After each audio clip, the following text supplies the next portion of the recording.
In this edition of reShape 333, I want you to consider an important mind shift. That is, to change how many of us think about the epidemic of loneliness in your community and how your church could begin to address the loneliness plague.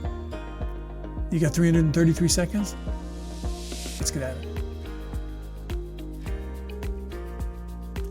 So here's what you already know. There is an epidemic of loneliness across North America.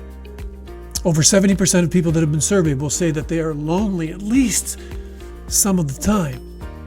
Studies show that loneliness increases premature death by up to 30%, and that loneliness is as risky to your health as smoking. It's a contributing factor, in fact, to up to 45,000 annual deaths in Canada. And the truth is this: oftentimes churches and leaders and pastors can spend a lot of time trying to figure out the needs in their community, or what does their neighbor need, or how can we serve, or what program do we need to implement next, when sometimes the answer might in fact be right in front of our nose. I think this might be one of those. Adam Grant recently tweeted that the best cure for loneliness is not more frequent interaction. He said that the best cure for loneliness is more meaningful interaction. That's the mind shift. That's the mind shift. He said that people can spend up to 75% of their time alone without feeling isolated. That what matters most for our emotional health is the quality of our connections, not the quantity of them. Many people spend most of their day in offices surrounded by coworkers, but they feel all alone all day. Students spend most of their time in classrooms, surrounded by other students, and many of them feel all alone all day. Churchgoers might never miss a Sunday. They're surrounded by a congregation for a couple of hours, and yet many of them will then leave the building, they'll get in their car, they'll drive home, and they'll feel desperately lonely and isolated as they sit and they eat their lunch.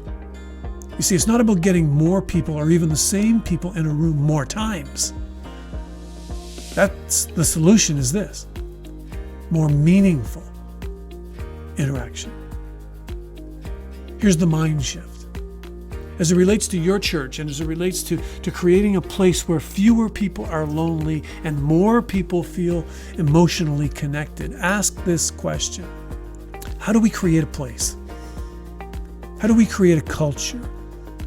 How do we shape some gatherings? How do we shape some environments where relationships and friendships are more deeply nurtured?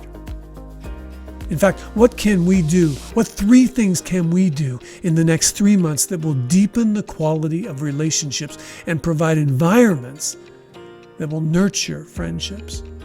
That's a mind shift that I believe every church needs to consider, both for the sake of your church and for the sake of your neighbors. It's worth some creative thought and some imaginative conversation around a leadership table. I'd love to hear what you come up with. I'd love to hear your comments.